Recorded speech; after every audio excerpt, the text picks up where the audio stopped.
Dear students, last time we discussed hyperfine splitting and the rules which govern hyperfine splitting, and now today we will discuss the hyperfine coupling constant. What is this hyperfine coupling constant? Initially, I have discussed that in case of hyperfine splitting, what actually occurs there is interaction between the nuclear spin and the electronic spin. Uh, because of that, there is the creation of this hyperfine splitting. And I also told you that the Hamiltonian for the interaction of this nuclear spin and electron spin is given by GE beta E BZ SZ minus GN beta N BZ IZ plus A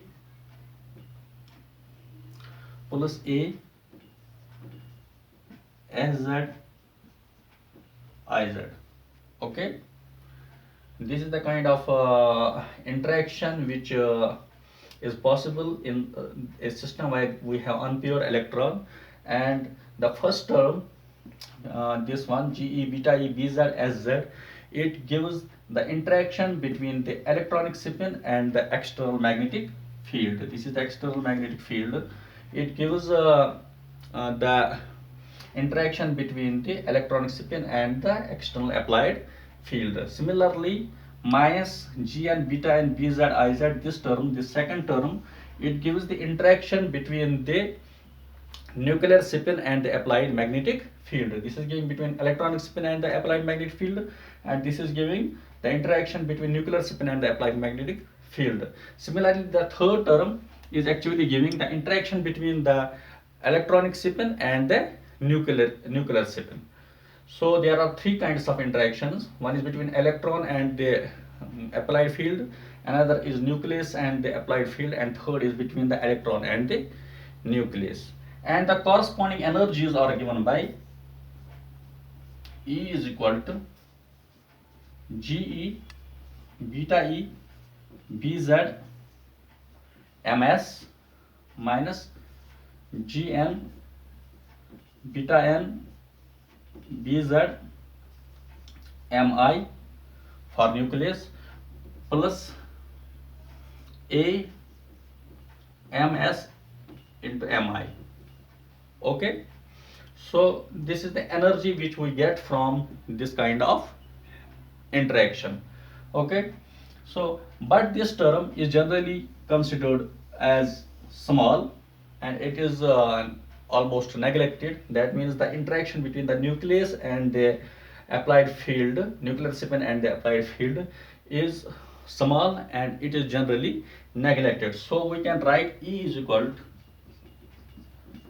GE beta E BZ MS plus A MS into MI. Okay, this is the energy which we get in case of the interaction which is involved in case of hyperfine splitting. Okay, now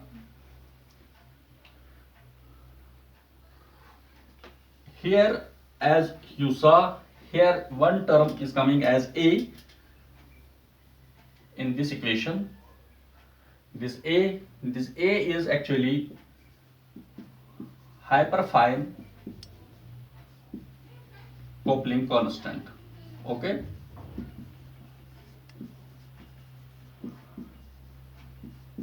hyperfine coupling constant. And what it actually is, what is the nature of this hyperfine coupling constant? This hyperfine coupling constant, actually it is the measure of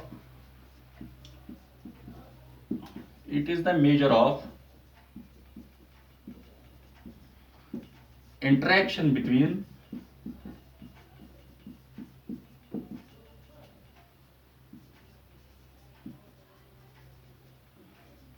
electron spin and nuclear spin. electronic spin and nuclear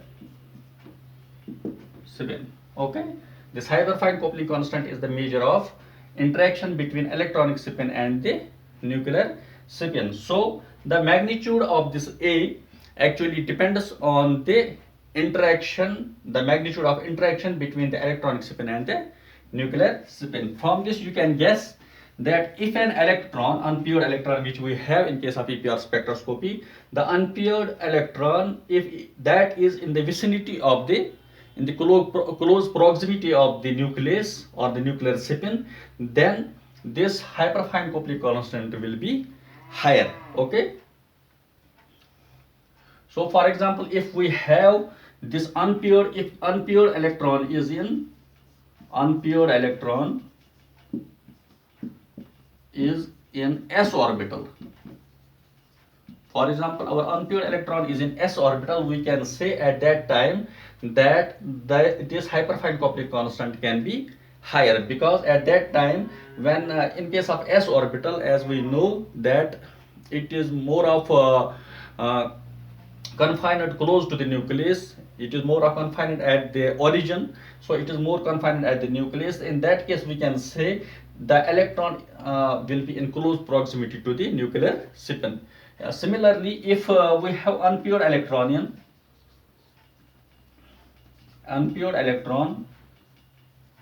in a hybridized orbital,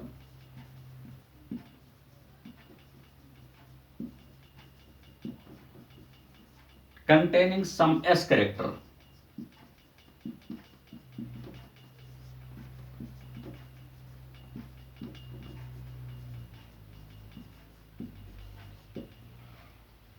okay. Similarly, if we have some we have some electron in the s orbital, or if an electron is in hybridized orbital which has some s character, in that case also we can guess that the electron is in close proximity to the nucleus, and at that time we will say that this type of hyperfine coupling constant can be higher. So the magnitude of this hyperfine coupling constant, it is actually influenced by three factors. Magnitude of hyperfine coupling constant is actually, it is influenced by three factors. One is Fermi contact,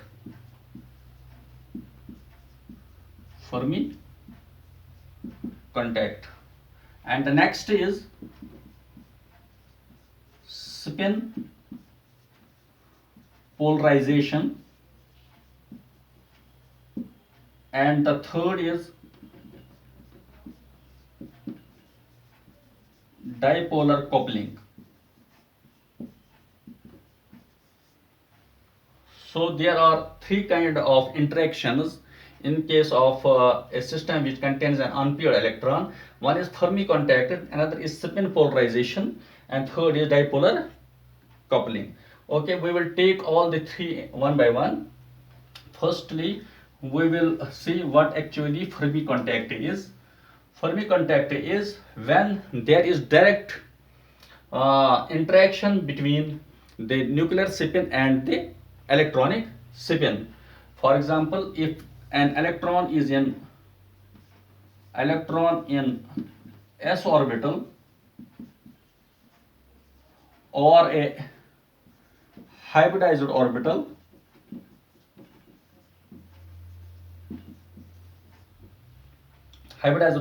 containing s character,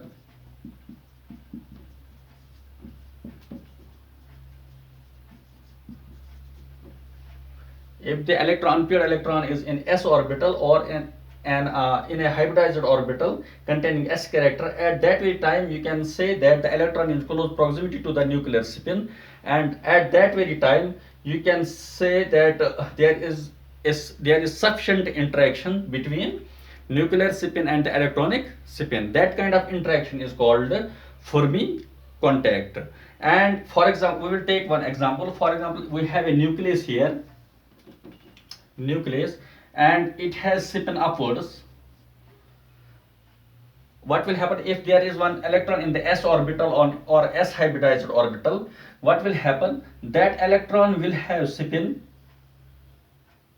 anti-parallel to that of the nuclear spin.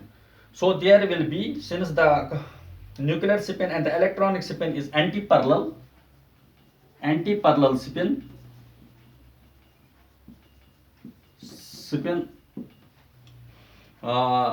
is generated between the two, it will lead to positive coupling of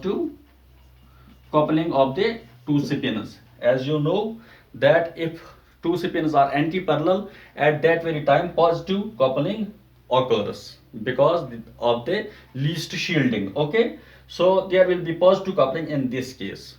Okay, this is because of the Fermi contact. Fine. Similarly, we can show it like we have a hydrogen molecule.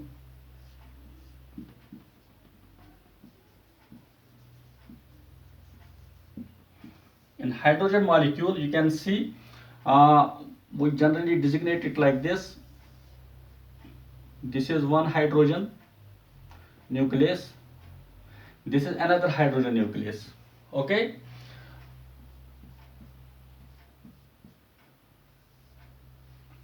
Fine. What we will, for example, the spin of this first hydrogen nucleus is upwards. What will happen? The electron of it will be of downward spin because of Fermi contact. Then the electron of the another will be upward because of the Pauli's exclusion principle. It will be upward in direction. Then the nucleus of the another hydrogen will be downward because they should be anti-parallel for positive coupling. Similarly, these two should be anti-parallel for positive coupling. So this kind of situation will happen here, which we actually know, which we actually we have seen previously. Fine. Similarly, we can take another system. For example, we have a carbon sp3 hybridized carbon. It has 4 sp3 hybridized orbitals, and this carbon is attached with another sp3 hybridized carbon, and there are 2 hydrogens. One hydrogen is from here, one from here. There can be also hydrogens on these orbitals, but we are concerned about these. So here, if you see, for example, this hydrogen has, this is hydrogen and this is hydrogen. If this hydrogen has nuclear spin upwards, that means its electron will have spin downwards. Okay, because of Fermi contact. Then the electron which will form bond with this hydrogen from carbon in the sp3 hybridized carbon atom, that will be having upwards. This spin will be upwards because if hydrogen has electronic spin downward, this should have upwards for positive coupling, so that the bond will get formed. Then in another sp3 hybridized orbital also the electron will be in the upward, because on the same atom, that if there are 2 degenerate orbitals, they should have electrons singly filled, and they should be in the same they should have same spin, they should be parallel in spin. So this electron and this electron will be parallel in spin because of as per the Pauli's exclusion principle and Hunda's rule also. And then if this has positive spin, since it forms bond with another carbon, then this electron will have anti-parallel spin. Then this should also have anti-parallel, so that these two will come parallel to each other. Then we have here electron in this hydrogen. If hydrogen makes a bond with the carbon, then if this has downward spin, then this hydrogen electron should have upward spin.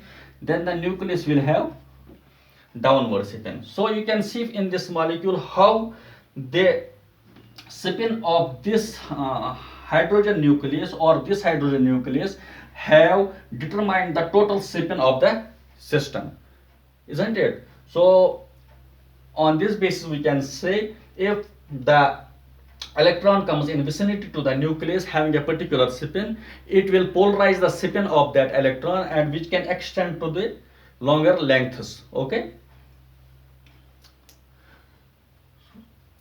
So this Fermi contact, it is a positive kind of interaction, since it is contributing positively to the hyperfine coupling constant because of the positive coupling occurring in case of Fermi contact. If there is positive couplings, that means a hyperfine coupling constant will be positive. Now there is another the second one, that is spin polarization, the second type of interaction, which also contributes to the this hyperfine coupling constant. That is, the second one is spin polarization.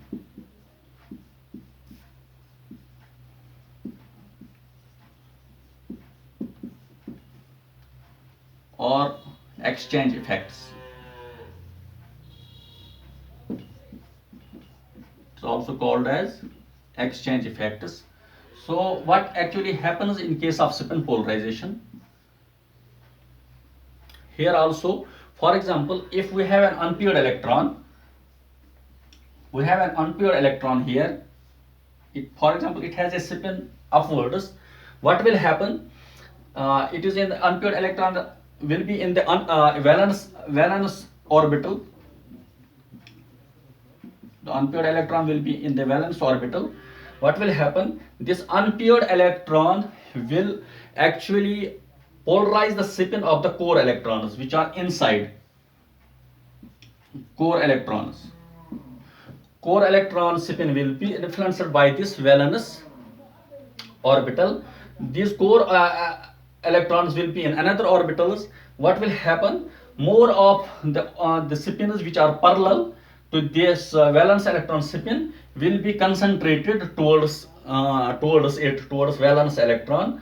So there will be non-uniformity in the distribution of the electronic spin. That means the electronic spins of the core electrons, which are parallel to the spin of this unpaired electron, they will be in its close vicinity, and those which have anti-parallel spin will be further from this unpaired electron. So in distribution there will be non-uniformity. Now this is because of this polarization is because of this unpaired electron, but there can be also another type of interaction, that is between nucleus. For example, this is nucleus here, it has spin like this upward. Then what will happen? The core electrons will also be polarized with respect to this nuclear spin, as I already discussed in case of Fermi contact. In Fermi contact, you saw when the electron is coming in close vicinity to the nuclear spin, it polarizes. It actually the electrons with opposite spin will come closer to the nuclear spin. So these core electrons will be under the influence of two kind of spins. One is under the influence of nuclear spin, and also they will be under the influence of the spin of the unpaired electron. So it is polarized, the core electron spin is polarized by two spin systems. That is, one is unpaired electron system and another is from nucleus or nuclear spin, which I can say. Okay. So what happens, since I told you in case of Fermi contact, if we have polarization that can extend up to some length, so this polarization will extend up to some length over here, and this electron polarizes this core electron, that will also extend to some length. So as a result, what will happen? There will be total non-uniformity of spin distribution of these core electrons due to the polarization by this unpaired electron and also by this nuclear spin. So we can actually explain it more clearly by taking some example. From that you can clearly understand it, how it actually affects the magnitude of hyperfine coupling constant. Okay, so I will show you here. For example, we will take the example of an aromatic. an aromatic radical.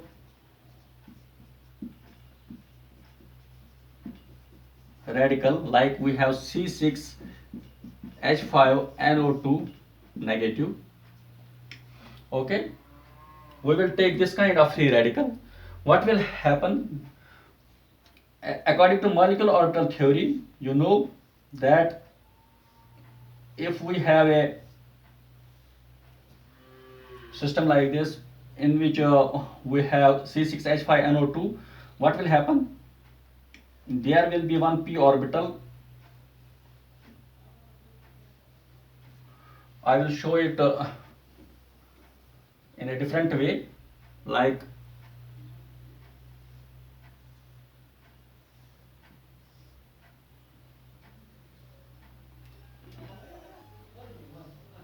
this. So this, if this ring is in this plane and these p orbitals will be perpendicular, unhybridized p orbitals, they will be perpendicular to this plane of the ring, and the unpaired electron from the free radical will be actually delocalized in these p orbitals. Okay, in p pi orbitals which are unhybridized, and also we have hydrogen which is in the plane of the ring, because the carbon over here is sp2 hybridized, also sp2, sp2, sp2, sp2, and sp2 hybridization leads to planar symmetry. So hydrogen in this will be in the plane of the ring, and here also it will be in the plane of the ring. It will be in the plane of the ring. So if the unpaired electron is delocalizing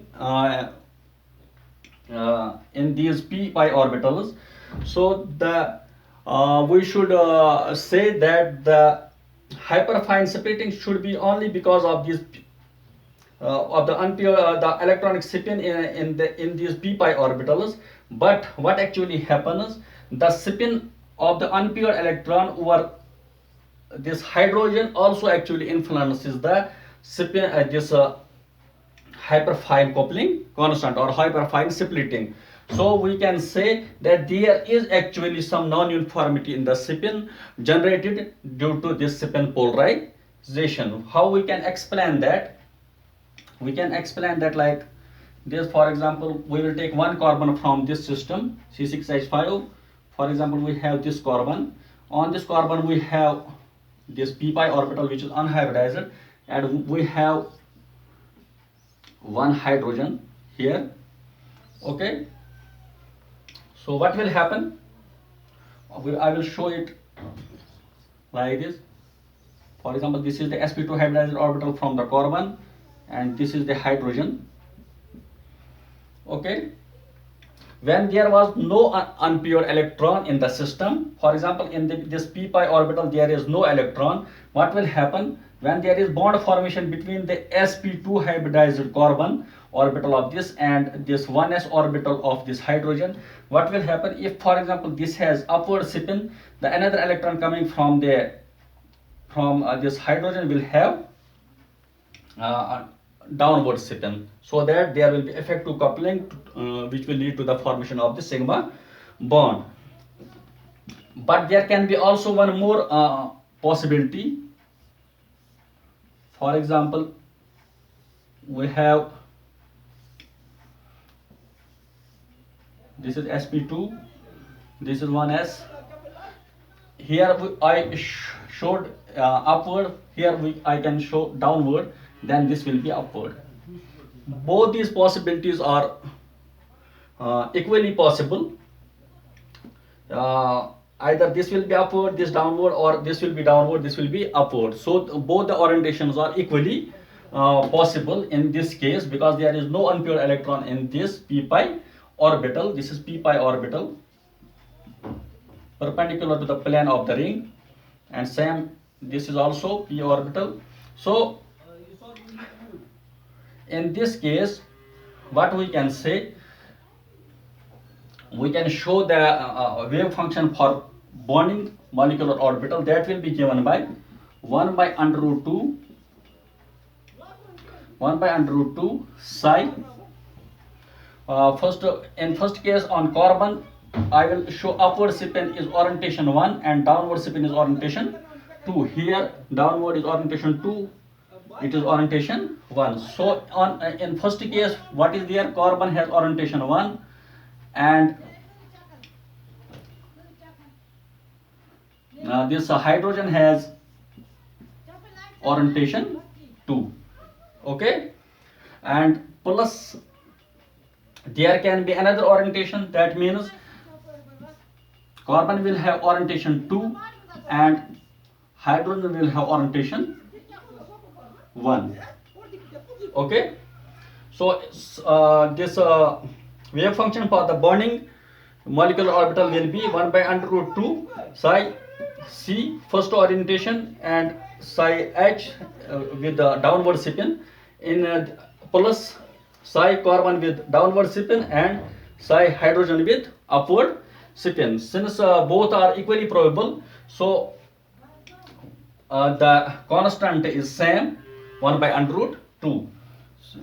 Similarly, psi antibonding will be 1 by under root 2 psi carbon with upward spin and multiplied by psi hydrogen with downward spin minus psi carbon with downward spin multiplied by psi hydrogen with upward spin. Okay, I designated 2 as downward spin and 1 as upward spin. Okay, so it is the both these orientations, this and this, they equally contribute to the bonding and anti-bonding molecular orbitals when there was no p pi orbital electron over here. Now if there is unpaired electron in case of the radical, as I told you earlier, in case of the radical there will be one free electron that will revolve in the p orbitals, that will actually delocalize over the p orbitals. What will happen to this spin, these spin orientations? Okay, I will show you.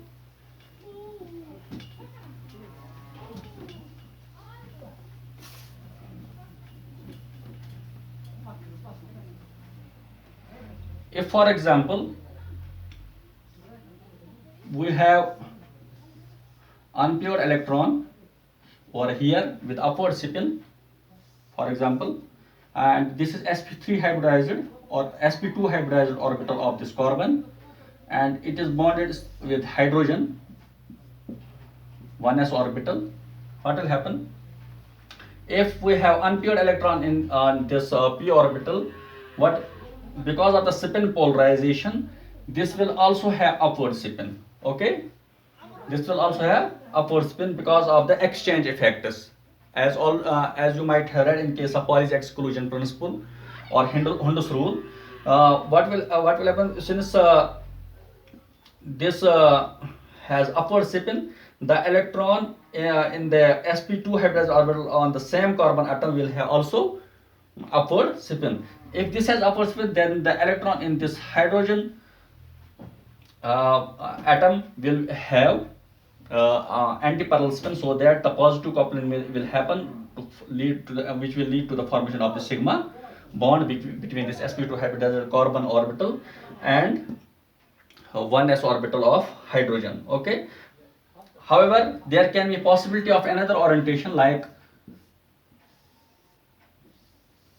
if this has upward unpaired electron with upward spin, then hydrogen 1s and this is sp2 hybridized orbital of carbon. What will happen? This can also have upward spin, and then this can have downward spin, and this can have upward spin. Okay, there is also this possibility, but experimentally it was seen. For example, I will designate this 1 orientation 1 2, then this will be 2 and this will be 1. Upward spin is designated as 1 and downward as 2. Then downward will be 2 and upward will be 1, designated as 1. Then experimentally it was seen that this kind of orientation, that means when there is unpaired electron with upward spin and here this sp2 hybridization also upward spin due to spin polarization or exchange effects, and the electron in the hydrogen orbital has anti-parallel spin to that of the that of the unpaired electron in the p pi orbital. It was seen experimentally that this contributes more to the bonding molecular orbital, and this orientation this contributes more to the anti-bonding molecular orbital, which we can show like this. Side bonding is given by A psi carbon 1. On carbon there will be orientation like upwards, and psi hydrogen 2,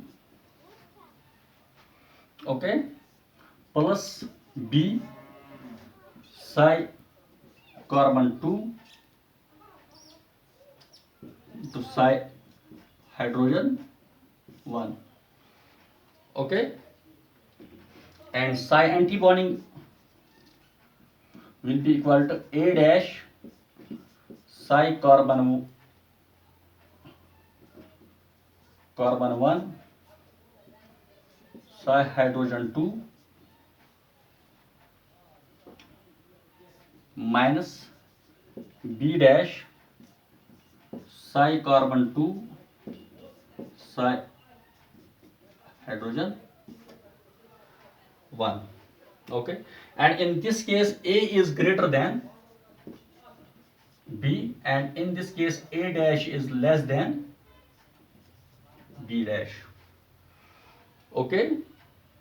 So what we can conclude from this type of equation, that psi bonding, in case of psi bonding, this orientation, that means when carbon has upward spin, the this orbital has upward spin, and hydrogen has downward spin, contributes more to the bonding because A is greater than B. And this another orientation where carbon has downward and hydrogen has upward spin, that corresponds less to the bonding molecular orbital. Similarly, in case of anti-bonding, this orientation where carbon is upwards, carbon the electron in the sp2 hybridized orbital of carbon when it is in upward orientation and hydrogen electron is in downward orientation, it contributes less to the bonding and more to the anti-bonding because A dash is less than B, okay. So from here you can conclude that for a stable system, this kind of orientation, this kind of orientation is more favorable because here it contributes, this type of orientation contributes more to the bonding molecular orbital. So it was experimentally also seen. So then it was explained on the basis of spin polarization effect. So since the unpaired electron on carbon, it has upward spin, it actually influences the nuclear spin. If carbon has the nuclear spin, in case of C13, if it can have, then it will influence the nuclear spin of carbon 13, and carbon 13 nuclear spin will influence the spin of this electron in the sp2 hydrogen, which will in turn influence the spin of this 1s orbital electron, okay. If it is, does not have nuclear spin, still since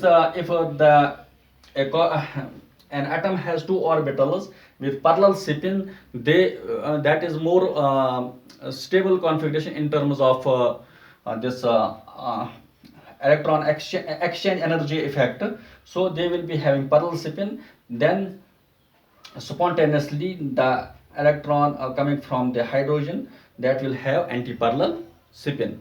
So from this spin polarization or exchange effects, it was seen that the hydrogen atoms which were actually in plane with the ring, there was a spin which was anti-parallel to the spin of the unpaired electron, and more density of that electronic spin was present near to the hydrogen nucleus, which had anti-parallel spin to that of the unpaired electron, which actually led to the polarization of the electronic spins in this system over the hydrogen nuclei, and which actually led to the hyperfine splitting in case of such aromatic radical ions. Okay.